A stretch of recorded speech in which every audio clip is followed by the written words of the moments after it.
teachers, how are you this morning? Selamat pagi Bapak dan Ibu. Apa kabar pagi hari ini? I hope you are healthy and in a good condition today. Saya harap Bapak dan Ibu semua dalam keadaan sehat hari ini. Thank you for joining this online learning session. Terima kasih sudah bergabung di kelas online kita hari ini. Today, I'm not here to teach you like a student, but today, I will facilitate our learning. We will learn together, we share ideas, and experience the activities that later you can apply in your own classroom. Jadi Bapak Ibu, hari ini saya tidak mengajar Bapak Ibu sebagai siswa, tetapi saya akan memfasilitasi pembelajaran kita. Kita akan belajar bersama, saling berbagi ide dan pengalaman kita, dan Bapak Ibu dapat mengaplikasikannya di kelas. Before we start our session today, let us pray together according to our own belief. Okay teachers, we have completed module 1. That means we already have a foundation. Now in module 2, we move close to student real life.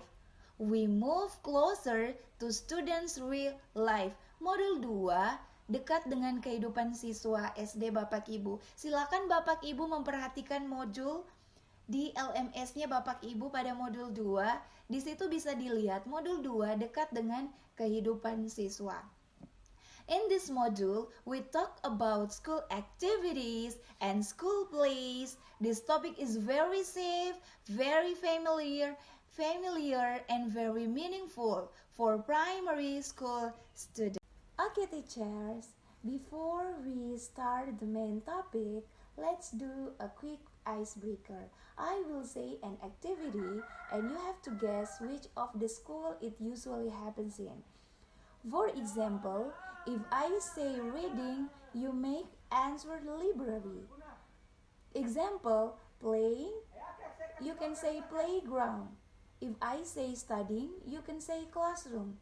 If I say eating lunch, you can say canteen.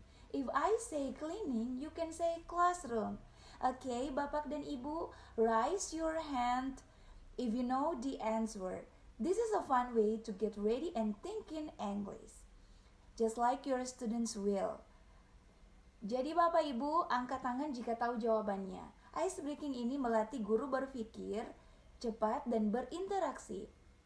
Bisa diterapkan untuk siswa SD supaya mereka aktif dan fokus belajar. Are you ready? Okay, let's play these games. Playing, yeah, good job, playground. Studying, yeah, good job, classroom. Eating lunch, yeah, good job. Reading book, yeah, good job, in the library. Okay, now let's think about activities students do at school. Can you give me some example? Yes, very good. Students can study, read books, play during recess, or help clean the classroom. Bapak dan Ibu, where do these activities happen?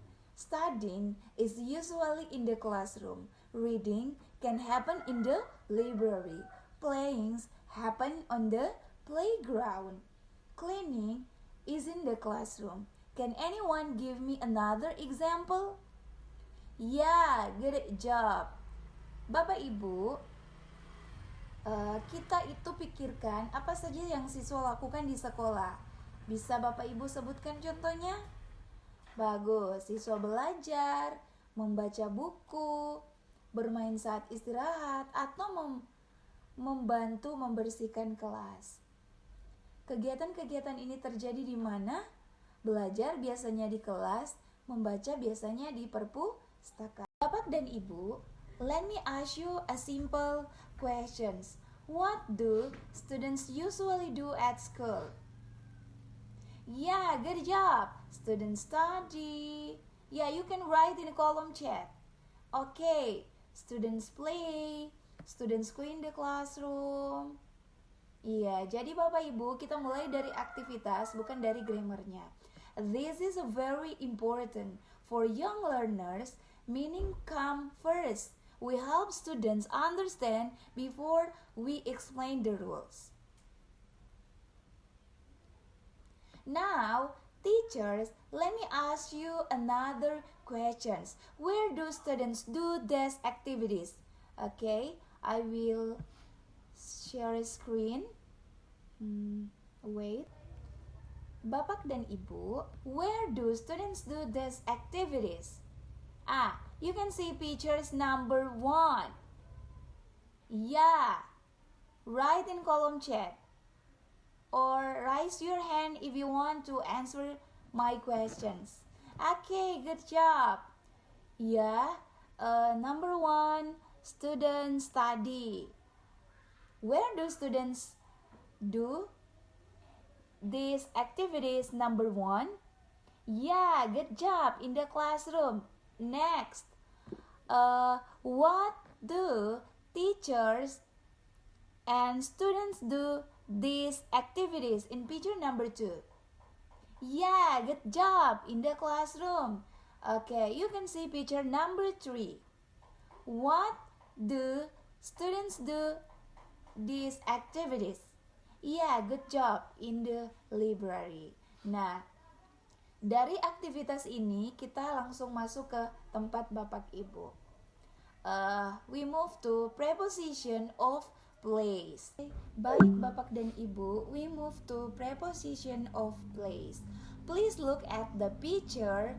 This is a school. Let's explore the school together. And you can see the library is next to the classroom. The office is in front of the school. The toilet is behind the classroom. The canteen is between the library and the hall. Ini contoh preposition di samping, di depan, di belakang, dan di antara. Okay, teachers, I didn't say this preposition. I just gave examples. Students will notice the pattern by themselves. Teachers, now let's do a simple activity. Please open the Padlet link that I share in the chat. Silakan Bapak Ibu buka link yang sudah saya kirim di kolom chat, link Padletnya. And I want you to write one sentence about your school. You can use next to, in front of, behind, or between.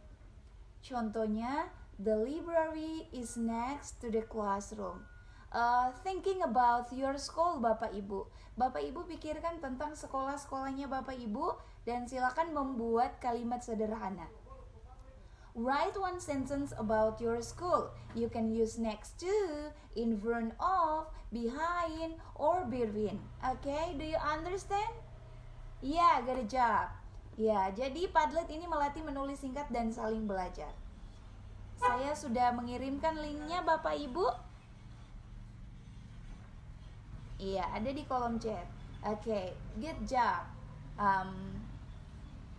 Bapak dan Ibu, this is my school. We move to reading comprehension. This is my school. There is a library next to the classroom. The canteen is behind the hall. Where is the library? Where is the canteen?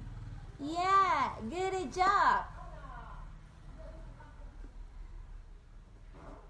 Okay, Bapak dan Ibu, kita lanjut di we move to reflection for our lesson today.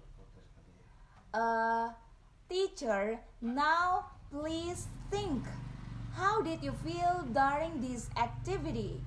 You learned vocabulary, you read, you wrote, and you didn't feel stressed.